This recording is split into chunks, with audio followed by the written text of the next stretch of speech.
Muy bien, el día de hoy entonces vamos a empezar viendo las enfermedades en cucurbitáceas. Entonces iniciamos la clase.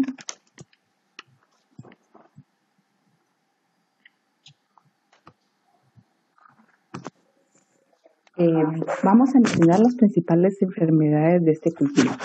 Dentro de las enfermedades más comunes que tenemos es el mildium pulvuroso, mildium pulvuriento, que tenemos acá en cucurbitácea se presenta como esfaroteca, los géneros esfaroteca y ericife. Su anamorfo es el oidium, que sería entonces lo que hace unos días vimos en otros cultivos como también mildium pulvuroso, mildium pulvuriento, y que también en la literatura lo podemos encontrar como oidiosis. Acá están identificados como los ascomicetos, los géneros dentro del grupo de ascomicetos, mientras que el oidium es imperfecto, ¿verdad? Entonces, dentro de sus características tenemos la característica muy común que se va a presentar en todas las familias botánicas y especies, la presencia de ese polvito blanco, que de ahí viene entonces su nombre común, que es la presencia de estructuras del hongo. Acá tenemos donde está iniciando, aquí lo tenemos un poco más desarrollado.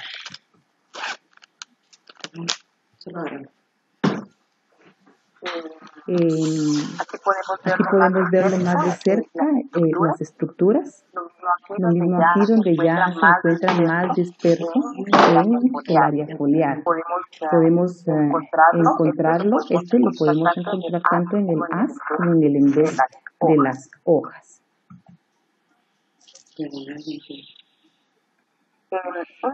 Un aspecto que no hemos tocado anteriormente dentro del manejo de las enfermedades son las condiciones climáticas. Ellos van a presentar condiciones climáticas que les van a favorecer o que pudieran retrasar su crecimiento debido a que no son las condiciones más adecuadas. Pero estas condiciones que no son adecuadas siempre pueden permitir dentro de cierto rango que el hongo se manifieste o que cause daño, pero que se vaya presentando en un periodo más prolongado, que le cueste un poquito más y que es un poquito más difícil. Por un lado, por otro lado, también el nivel de daño puede ser inferior en condiciones que no son favorables para este. Entonces es bien importante tomar en cuenta cuáles son las condiciones que tenemos y mejor si nosotros tuviéramos esta enfermedad. Si nosotros tenemos cultivos en campo que vamos a trabajar permanentemente, además de conocer esas plagas o esas enfermedades que están presentes, conocer las plagas y enfermedades más comunes de la región, más comunes del cultivo, y también entonces nosotros podemos llegar, pasamos a un siguiente paso, que es el conocer las condiciones climáticas de estas plagas y enfermedades. Me voy a meter a decir plagas también porque esto aplica plagas.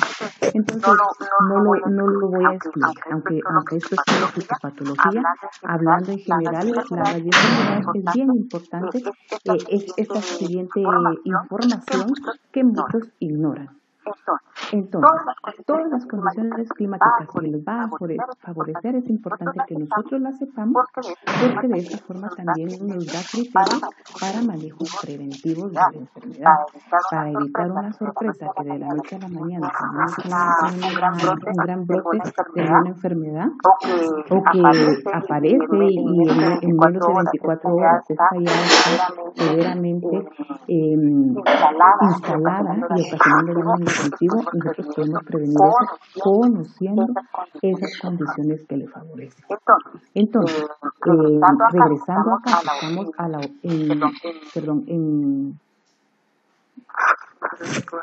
¿puedo regresar?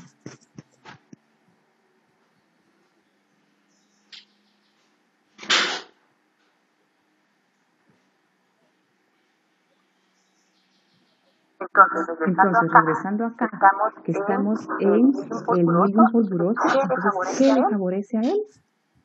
tenemos acá condiciones climáticas, alta radiación, bajas humedades diurnas, sin precipitación. Entonces estos son hongos producidos en época seca. Alta humedad relativa favorece la producción de las conidias, aunque puede ocurrir una humedad relativa por debajo del 50%. Temperaturas óptimas entre 20 y 27, pero aquí ampliamos el rango, lo que les decía, estas son las mejores, pero también entre los 10 y los 32 grados. Quiere decir que es bastante amplio el rango de temperatura en donde este hongo puede desarrollarse favorablemente.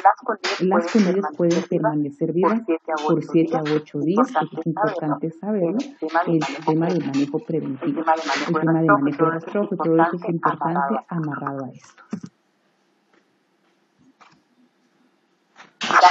Daños por diseminación. Las hojas más susceptibles son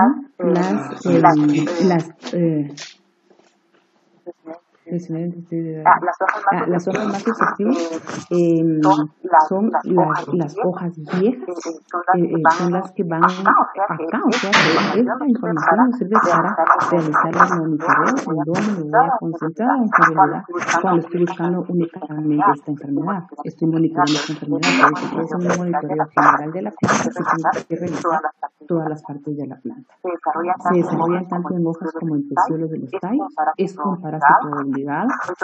Eso quiere decir que es más complicado, más difícil encontrarlo durante periodos largos en rastrojo. Por eso decía anteriormente, las familias viven hasta 7 días, ¿verdad? Los síntomas aparecen de 3 a 7 días después de la infección y un agente clave de dispersión es el viento, porque obviamente, como dijimos, esta es muy favorecida y es una enfermedad más de época seca. Entonces, el agua y la lluvia va a ser un elemento que nos puede ayudar al control, a diferencia de otras enfermedades de hongos y bacterias que son favorecidas por el agua. El muestreo se debe realizar por lo menos 2 veces por semana. Eso está muy relacionado a la supervivencia de la conidia. El nivel crítico de la enfermedad es la aparición de los primeros síntomas, ¿verdad? Porque esto puede desarrollarse muy rápidamente. El periodo de incubación de 3 a 8 días. Dentro del manejo integrado de la enfermedad, como habíamos mencionado, es una enfermedad que se ve perjudicada con el agua, es más de época seca. Entonces, el uso de riego por aspersión nos ayuda a controlar la enfermedad. Cuando se realizan aplicaciones curativas, deben usarse la dosis recomendada. Esta es una recomendación no solo para la enfermedad, sino que es una recomendación de las buenas prácticas agrícolas en el uso de los plaguicidas, ¿verdad? Porque es bien importante el uso de las dosis adecuadas para evitar que nosotros mismos induzcamos a la resistencia de los productos químicos que estamos empleando. Tener el cuidado que la aplicación tenga una excelente cobertura en el envés y en el haz de la hoja. Eso también es bien importante porque, como habíamos dicho, ella puede estar presente tanto en el haz como en el envés de la hoja. Métodos preventivos y técnicas culturales, eliminación de malezas y rastrojos, porque ahí dijimos puede estar la conidia, la maleza, que es un hospedero alterno, o pudiera ser un hospedero alterno de Recife, como bien oído, tiene una amplia, pero muy amplia gama de hospederos, entonces es muy fácil encontrarlo en malezas, por lo que es bien importante el control de malezas, plantas arbences alrededor de la plantación y dentro de la plantación. Utilización de plántulas sanas, utilización de variedades resistentes. Dentro del control químico que nosotros podemos utilizar es el azoxestrobin. El azufre, esto ya lo habíamos mencionado anteriormente en la papaya, el azufre es un buen elemento para poder ser empleado en la rotación del control químico. El trifloxistobin y propiconazol, ciproconazol, tebuconazol, todos estos son sistémicos tebuconazol más tiamidol, difenoconazol. Todos estos que están acá son sistémicos, igual que el azoxystrobin. Acá en este momento, en este listado, solo tenemos el azoxystrobin, el azufre, perdón, que es un buen elemento para rotarlo, que es el único que no es sistémico. Bueno, ahora tenemos el Milium lanoso, Pseudoperonospora, que también puede ser específicamente Pseudoperonospora cubensis. Este es un hongo de importancia económica en las cucurbitáceas. La sintomatología puede variar un poco entre una planta y otra. Síntomas: manchas amarillas en las algunas pueden presentar cierta mancha amarilla que presenta patrones que quien no conoce bien la enfermedad, quien no está bien familiarizado con la enfermedad, puede confundirlo con algún mosaico, relacionarlo a virosis, ¿verdad? Eso es bien importante considerarlo para evitar esta equivocación. En el embés se ve su esporulación en zonas acuosas, en los márgenes, manchas durante las horas de la mañana, que indica que el hongo está vivo. Acá podemos ver estas manchas muy características, pero también esta es otra sintomatología. Y les voy a presentar otras variedades, otras especies que presentan sintomatologías diversas.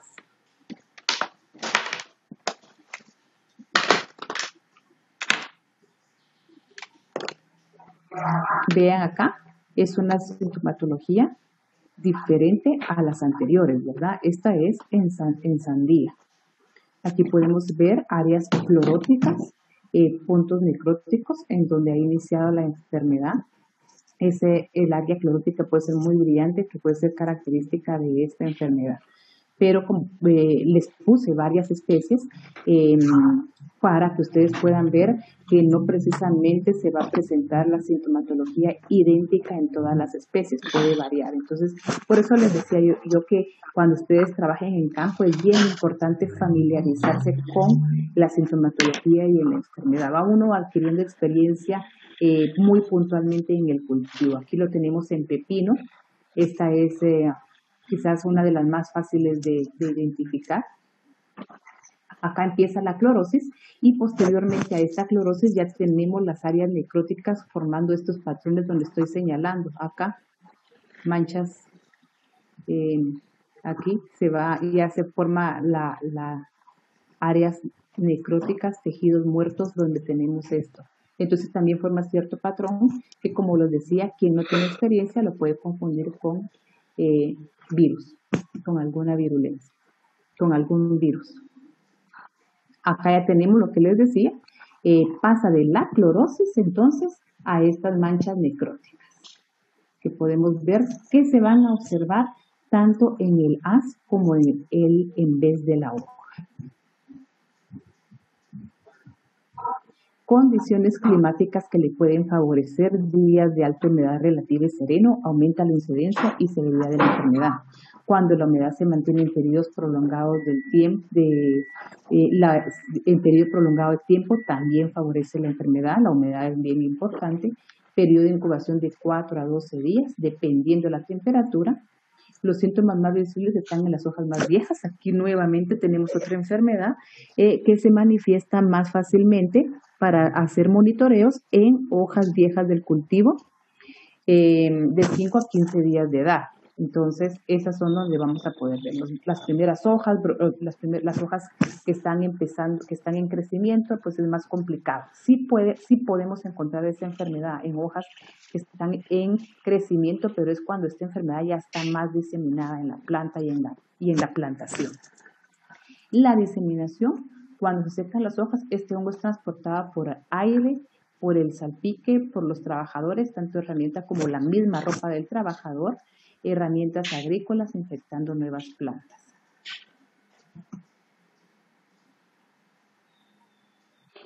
En cuanto al muestreo, nuevamente 2 veces por semana. El periodo de incubación es de 4 a 12 días, entonces es bien importante tomar en cuenta esa situación.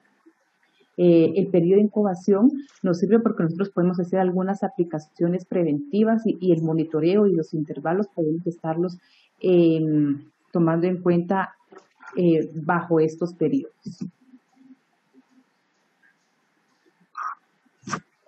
En cuanto al control cultural, tenemos todo el manejo del cultivo, mantenerlo libre de malezas, es bien importante. Las plantas, hojas, estas enfermedades pueden ocasionar tanto la anterior como esta, ocasionar cierta defoliación con hojas ya que están muy afectadas, entonces todo eso hay que sacarlo, hacer ese saneamiento y limpieza en el cultivo es bien importante.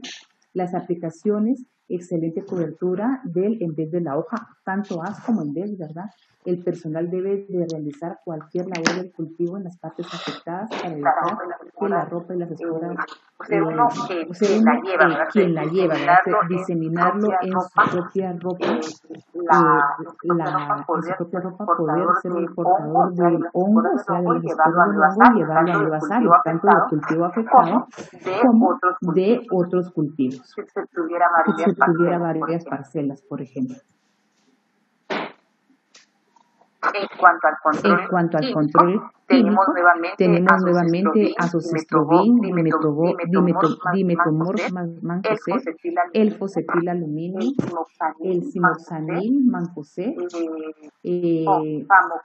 famoxodona y mancosé, y provalicar, isoquinet, fludomil, metalaxil más mancosé. Acá no menciono ningún por, el cobre lo podemos emplear para rosar.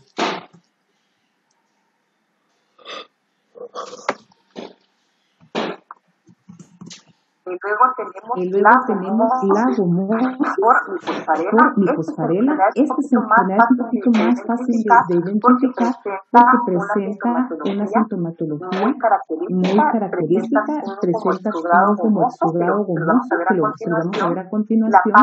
La parte afectada va a presentar cierto aspecto de marchitez como este que estoy señalando en este momento. Acá lo tenemos. Va a haber un daño a nivel del tallo llamado úlceras que va a provocar unas secreciones gomosas de color rojo o marrón. Entonces de acá viene su nombre. Esta sintomatología, el daño en el tallo.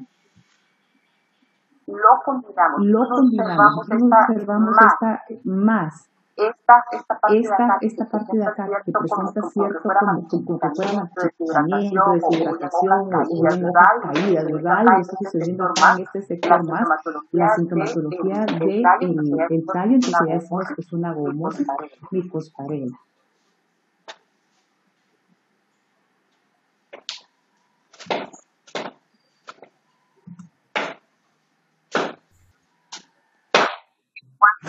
En cuanto al daño, ataca el tallo de la planta y se observa como un exudado en la parte afectada, que es lo que habíamos dicho, es ese exudado gomoso en la parte del tallo donde está afectado y también hay un cambio de coloración en esa parte afectada que nos va a ayudar a poder identificar el área afectada y poder relacionarlo a la enfermedad. Las plantas, por lo general, presentan síntomas de marchitez a nivel del área afectada, como lo que les acabo de mencionar, ya que la enfermedad destruye los vasos vasculares, tanto esquilema como flema, que es donde se produce este exudado gomoso.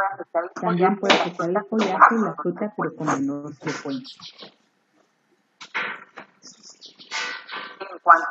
En cuanto al clima, es un rango bastante amplio, entre 60 al 95% de humedad y temperaturas favorables principalmente alrededor de los 20 grados centígrados.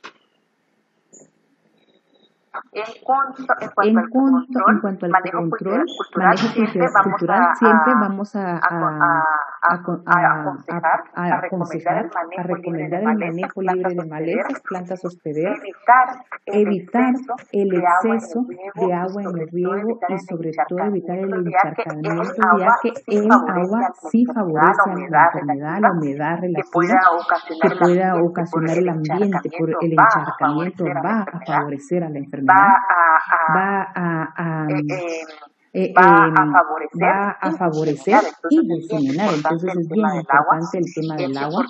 Es importante eliminar las plantas afectadas con marchitez, aplicar K en donde se encuentra la planta y plantas adyacentes. Y las plantas con los primeros síntomas sin marchitez, a estas se les puede aplicar el fungicida en drench o aspersión, ¿verdad? En el TAC. Los fungicidas deben aplicarse sistémicos, pero mezclarlos con el contacto, como ya les he venido diciendo. Aquí tenemos otra gama de productos que pueden ser empleados para la rotación. Aquí tenemos sistémico, contacto y sistémico.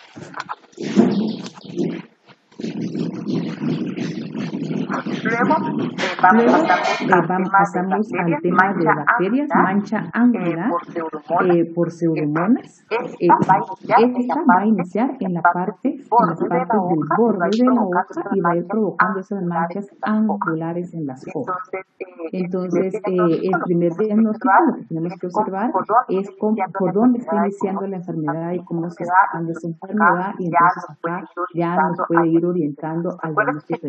Recuerden que todo lo que yo les digo en cuanto a sintomatología, esto nos da una idea de qué es, pero el diagnóstico certero lo tenemos a través de un diagnóstico.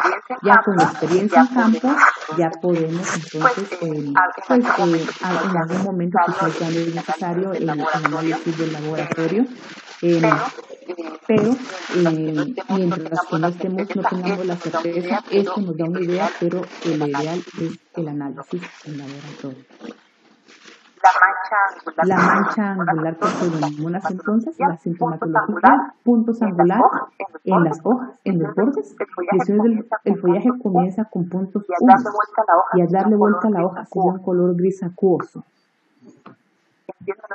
En 10 minutos se corta, ya sabemos qué hacer. Las lesiones son delimitadas por las venas quedando en forma angular, que es el mismo patrón o la forma en que se van formando las manchas angulares provocadas por enfermedades fungosas. Las lesiones de las frutas son superficiales. Ese es un beneficio que no daña directamente a la parte comercial. O sea, pierde características estéticas que todavía podemos emplear. En cuanto al clima, condiciones húmedas favorecen la enfermedad, como cualquier bacteria. La lluvia, el riego por aspersión, también va a ayudar a favorecer la enfermedad y a contribuir en la diseminación rápida de la enfermedad. Entonces, en este caso, el riego por aspersión es una actividad no recomendada. En cuanto a la diseminación, pues se va a ver muy favorecida, como habíamos hablado, por el riego, por la lluvia. Ellas pueden sobrevivir en rastrojos infectados por el cultivo, puede ser sometido en semillas, entonces el uso de semillas certificadas es bien importante. Pueden ser transmitidas por el calzado y herramientas de los trabajadores, maquinaria agrícola también.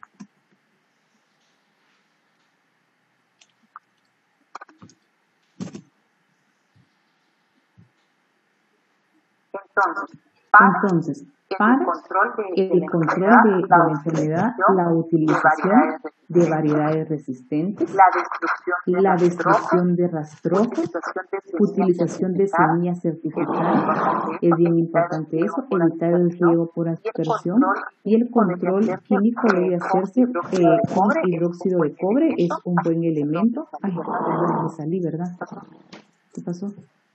¿Ustedes están viendo la presentación? No, entonces sí me salí, no sé cómo. Acá.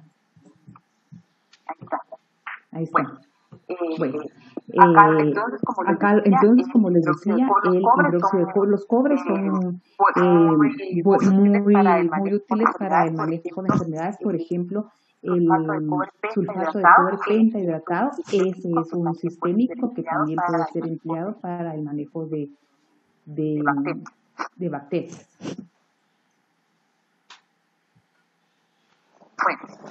vamos a pasar a ver el tema de los virus.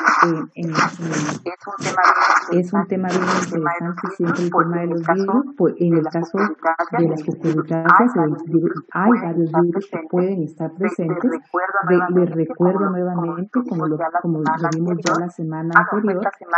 Fue esta semana, el día lunes, el tema de virus. Es bien importante saber quién es su vector cuando lo hay, ¿verdad? Aunque él va a necesitar un vector, y por sí solo no se puede diseminar.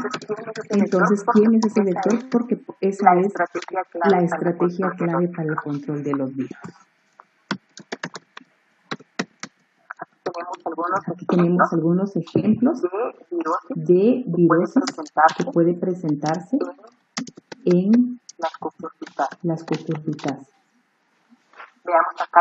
Veamos acá el primero, el Zucchini Yellow Mosaico virus del mosaico amarillo del calabacín. Aquí podemos ver la sintomatología, el mosaico en las hojas con abollanuras, filiformismo facial alargada, amarillo con necrosis en el limbo del peciolo. Acá vamos a encontrar cierta necrosis en esta parte de acá. En el fruto pues también se van a presentar malformaciones en el fruto. Algo muy importante del virus es quién lo transmite, quién es ese vector. En este caso son los áfidos. Es bien importante, si se recuerdan cuando vimos los virus en general, dijimos que los principales vectores de virus en la agricultura, hay muchos insectos que pueden haber. Dentro de los principales vectores están los artrópodos, dentro de los artrópodos los principales vectores están los insectos, y dentro de los insectos quizás los que van a tener mayor amplio de virus y plantas que puedan infectar van a ser la mosca blanca y los áfidos. Entonces acá este virus es un áfido. Dentro del control recomendado, principalmente eliminación de malas hierbas, eliminación de plantas afectadas cuando ya lo tenemos. Pero lo principal, como les he mencionado anteriormente, es preventivo. Aquí tenemos otro virus del mosaico de zapallo. Este es del grupo de los hominivirus. Entonces es transmitido por mosca blanca. Vamos a encontrar un mosaico moteado, como que tenemos acá. Bueno, aquí tenemos otro también, que también su vector es mosca blanca. Aquí tenemos dos: el virus del mosaico del zapallo y el melón chlorotic mosaico virus. Ambos son transmitidos por mosca blanca. Aquí tenemos las dos sintomatologías. Siempre vamos a pensar en la eliminación de las plantas afectadas cuando ya está presente. Hospederos alternos también.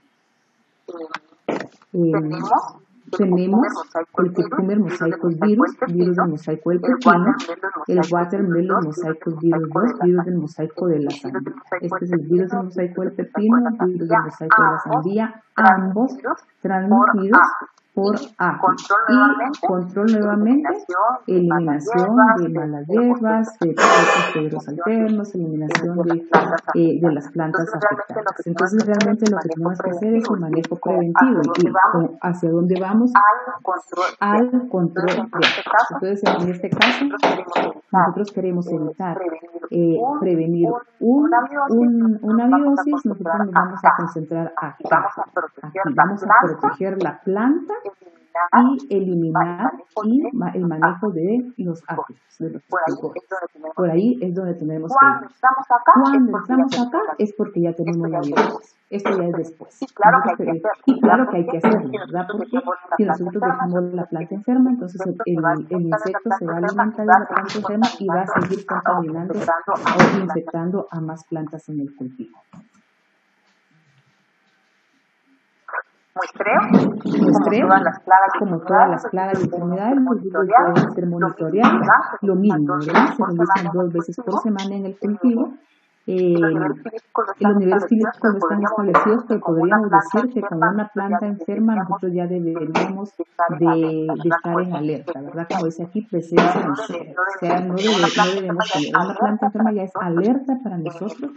Y además de eso, nosotros muestreamos virus, planta enferma, pero nosotros acompañado de eso vamos a estar haciendo también el muestreo monitoreo de las plagas. En este caso sería del vector.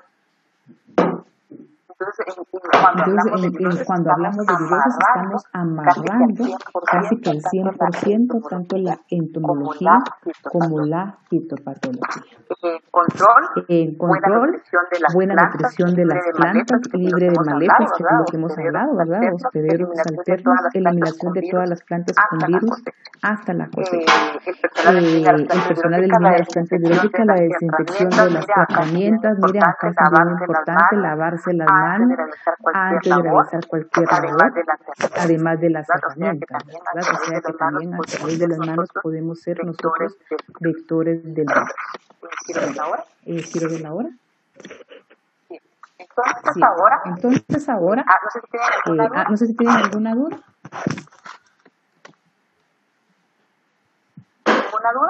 ¿Ninguna duda? Bueno, permítanme.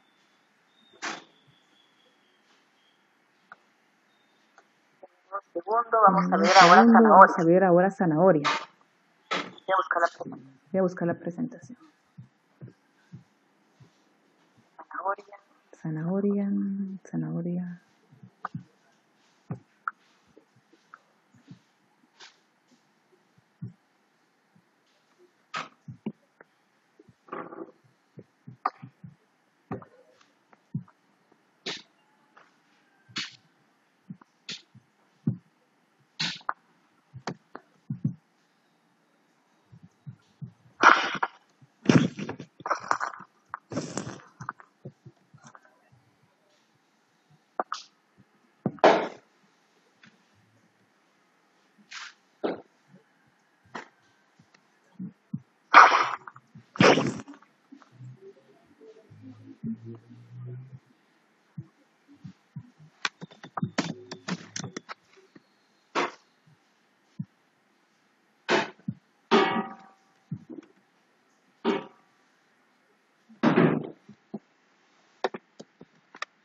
Entonces, pasamos al tema de la zanahoria, enfermedades en zanahoria.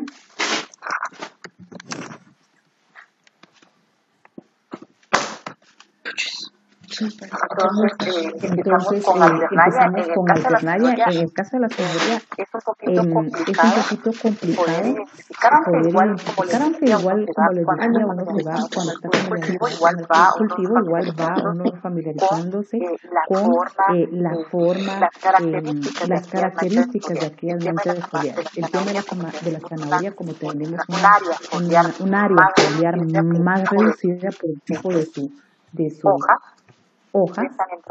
Están entrando, denme un segundo, quiero ver, para que no entren tan atrasadas.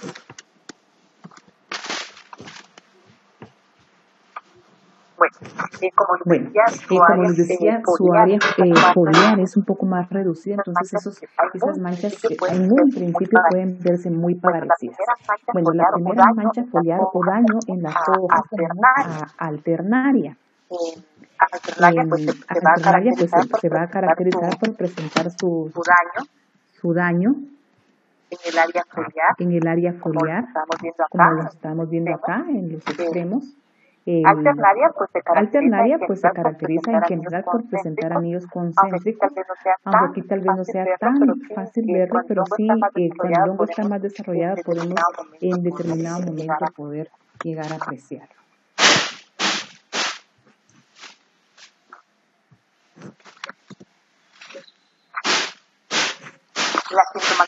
La sintomatología, entonces, esas manchas irregulares de color marrón oscuro en el área foliar, la discriminación, las esporas en los patógenos se diseminan por el viento, la salpicadura, agua y la lluvia. Restos de cosecha también pueden estar encontrados, también pueden estar presentes En las semillas contaminadas también, el agua, como le decía, puede favorecer su diseminación. El agua de riego, por ejemplo, también, ¿verdad? En cuanto a aquellas características climáticas que van a favorecer la enfermedad, temperaturas ideales entre los 22 y los 26 grados centígrados y más de 36 horas de las hojas mojadas. Esto es bien importante. ¿Por qué? Porque, por ejemplo, cuando nosotros tenemos un periodo prolongado de lluvia, nosotros vamos a poder observar, sabemos cómo se encuentra la humedad en el campo. Entonces, si yo ya estoy cerca de esto, entonces yo sí tendré que ver a la enfermedad presente y yo ya puedo considerar aplicaciones preventivas. Yo conozco el historial, sé que el cultivo es susceptible alternaria. Conozco el historial del área, sé que alternaria ha estado presente en esa región y se me presenta esto, entonces ¿qué voy a hacer yo? Yo ya tengo el criterio para poder hacer una aplicación preventiva. No hacer es diferente una aplicación preventiva con criterio que una aplicación calendaria, que eso es lo que no queremos hacer, ¿verdad? En cuanto al manejo, semilla certificada, semilla certificada y producidas en regiones áridas, ¿verdad? Regiones donde no se encuentra presente la enfermedad, rotaciones sin zanahoria, es importante. Dentro de los controles químicos tenemos el aluminio, alciproconazol, azoxystrobin, piraclostrobin y roscalina. Luego aquí tenemos nuevamente eritritis, oído, iridiosis, millo polvoroso, millo polvoriento, aquí lo tenemos. A pesar de su lámina foliar reducida, ya de por sí, igual es muy fácil de identificar esta enfermedad. Yo creo que sí en esta enfermedad identificación casi en cualquier cultivo. Siempre vamos a encontrar presencia de las estructuras del hongo visible. Síntomas iniciales son malos. ¿Sí, dígame? Y en el caso del ovillo se hace presente en las hojas tiernas, ¿verdad? En el caso del oidium, como lo mencioné en el cultivo anterior, la forma en que se van a presentar va a ser para todos los cultivos. Él lo vamos a encontrar en hojas viejas, pero sí lo podemos llegar a encontrar en hojas nuevas. Cuando la enfermedad está muy avanzada, nosotros podemos encontrarlo en hojas nuevas. Es una enfermedad que puede diseminarse en todas las áreas de la planta. O sea que igual cuando hacemos el monitoreo de enfermedades, tenemos que considerar tanto hoja nueva como hoja vieja, y oidium lo podemos encontrar en cualquiera de las dos, hoja nueva o hoja vieja. De nada. Puede formar necrosis y posteriormente la defoliación cuando ya la enfermedad es muy severa. O sea que al principio vamos a encontrar manchas cloróticas, estructuras del hongo, empieza el crecimiento del hongo. Después, ya cuando ha tenido cierto tiempo de estar el hongo, en donde se encuentran esas estructuras, empezamos a observar la necrosis y posteriormente la defoliación. Oidium, como habíamos dicho, se ve muy favorecido con clima cálido y seco, y por esta razón es que el riego por aspersión es una herramienta de control de esta enfermedad. Transmisión, semilla, viento, ropa. Es muy fácil su transmisión con de estas formas. Control, ciproconazol, azoxystrobin, clopidogrel, clorotalonil y el azufre, que no está acá y que es un buen elemento también. Ingeniera. Sí, dígame. Buenos días, ingeniera. Perdone, bueno, yo no me conecté en la sesión anterior, hasta ahorita me conecté, disculpe. Ajá. No tenga pena. La verdad que no me siento muy bien, por eso estaba tomando unas cosas. Vaya, está bien. No tenga pena. Yo de todos modos voy a poner la presentación, yo les voy a dar la presentación, se las voy a subir para que la tenga. Las presentaciones están bien completas, entonces ahí puede leer todo lo que hemos visto. Dentro de cuando termine, Velázquez ahí para que me... eso le iba a decir, pero de todos modos yo voy a volver a pasar lista para todos los que entraron tarde y los voy a anotar. Así que no se preocupe. No tenga pena, con mucho gusto. Entonces, muerte de la raíz Prophytium. Sí, acá podemos apreciar zanahoria afectada por Prophytium. Esto es bien importante, porque si se recuerdan cuando vimos nemátodos, yo les dije a ustedes, recuérdense, ahora que estamos viendo nemátodos, que la bifurcación de la raíz, más o menos como esta que estoy señalando, es muy común en la raíz de la zanahoria provocada por nemátodos, pero van a haber otras deformaciones en la raíz que pudiera en algún momento llegar a confundirse por daño por nemátodo, como esto que estamos viendo acá, y esto en realidad es Prophytium. Acá lo que sucede es que Prophytium empieza y daña la parte apical de la raíz, y eso es lo que provoca una deformación en la raíz. El mismo mecanismo que es una respuesta fisiológica de la planta que el nemátodo. Entonces, síntomas de marchitamiento de los extremos apicales debido a la disminución vascular de la raíz y la bifurcación de las raíces por muerte de los extremos radicales. Entonces, no son iguales, pero sí pueden en algún momento la falta de experiencia confundir nemátodo con Prophytium. Y en campo es muy común que uno ve una raíz, una zanahoria deforme y ya dice nemátodo. Eso es el productor rápido dice nemátodo. Entonces es bien importante saber que pueden haber otros factores que pueden distorsionar la raíz y tomarlo en cuenta para el diagnóstico en campo.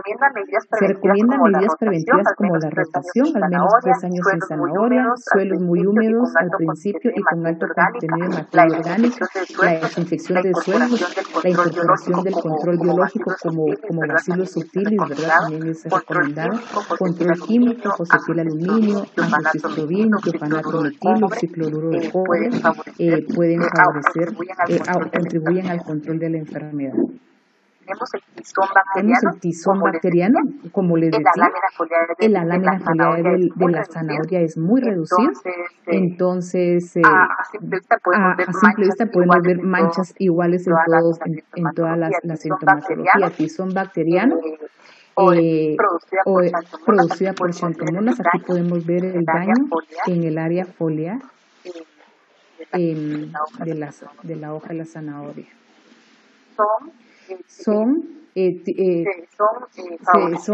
favorecidas por alta, o sea, las bacterias Xanthomonas se ven favorecidas por alta humedad relativa hasta el 98%, temperaturas elevadas o superiores a los 25%. Xanthomonas puede sobrevivir en el suelo, en el resto de cosecha, puede transmitirse por semilla, por eso es bien importante saber el origen de la semilla, por si es semilla certificada.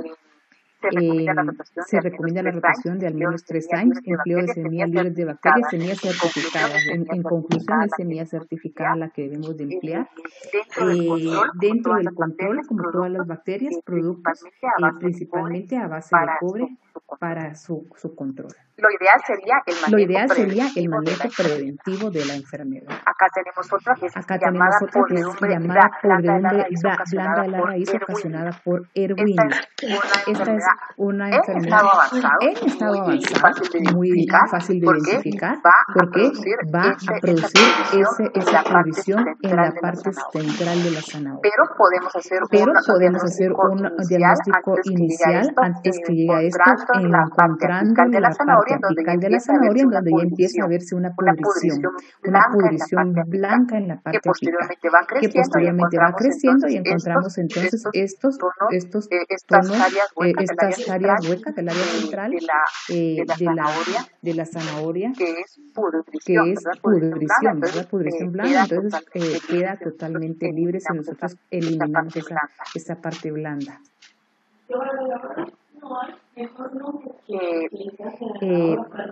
En cuanto al manejo, bueno, la enfermedad va a estar presente en el suelo como en el almacenamiento, las condiciones de humedad y temperatura, humedad, alta humedad relativa, 98%, ¿verdad? Y la temperatura a los 25 grados. Condiciones muy similares a las anteriormente descritas. Provoca la podredumbre acuosa que hemos dicho, pero no es en cualquier parte, sino que algo bien importante, esta podredumbre acuosa la vamos a ver en el centro de la zanahoria. De la rotación nuevamente y producto principalmente a base de cobre. Bueno, no sé si tienen alguna duda en cuanto a la zanahoria. Voy a leer algunos nombres que no están presentes. Selvin de Jesús. Selvin de Jesús Ortega. Buenos días. Son los primeros que he marcado asistencia, entonces por favor responden. Ariel Alejandro Ramírez. No. Jennifer Adriana Rojas. Ingeniera, sí, escucho. No lo escuché, Ariel Alejandro Ramírez. Sí, presente. No había entrado porque la computadora la había reiniciado cuando la había encendido y por eso no pude entrar. Pero estoy entrando cuando empezó la clase. La sesión, sí. Muy bien, perfecto. Adriana Rojas.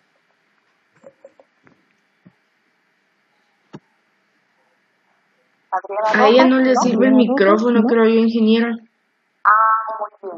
Y si no se conectó es porque tiene mucho problema de señal donde ella vive. Yo a ella ya la había visto. Yo creo que no se conectó en esta segunda, pero sí estaba conectada en la primera. Yo creo que sí la vi.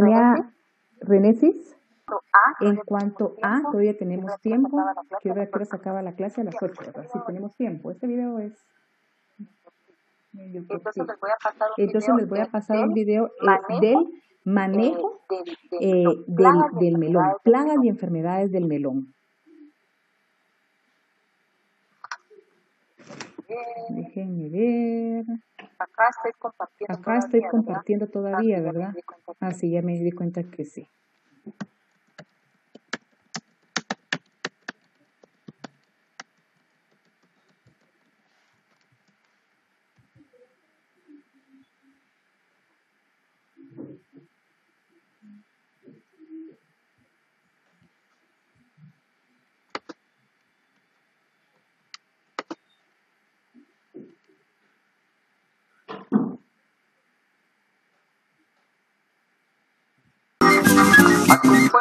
Acompáñenos a descubrir el maravilloso mundo del agro.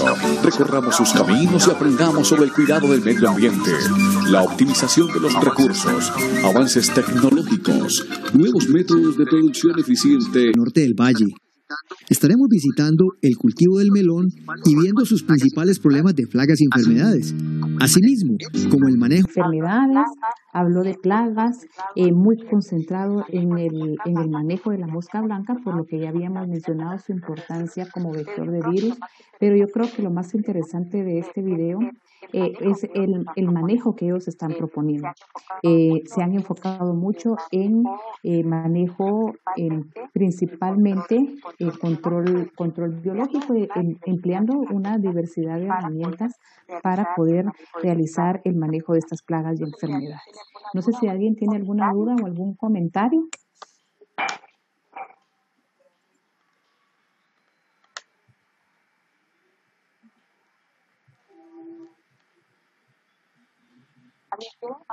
¿Alguien quiere algún comentario, una duda? ¿Todo claro? ¿Todo claro? Sí, ingeniero, todo claro. Muy bien. En 5 minutos se corta la transmisión en este siguiente bloque. Entonces, ustedes dirán si nos volvemos a conectar, si tienen alguna duda o algo así, o de lo contrario, acá nos estaríamos quedando.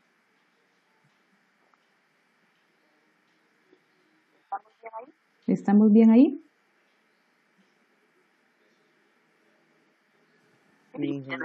Sí, ingeniera, ahí estamos bien. Muy bien. Entonces, ahora sí, nos vemos. ¿Con ustedes me toca laboratorio esta semana o no? Mañana. Mañana. Sí, bueno, si me toca, sí, ¿verdad? Yo creo que sí. Si me toca con ustedes, nos vemos mañana. Entonces, yo creo que es mañana en la mañana. Y si no, nos vemos la próxima semana. Entonces, hasta ahí estaríamos, jóvenes.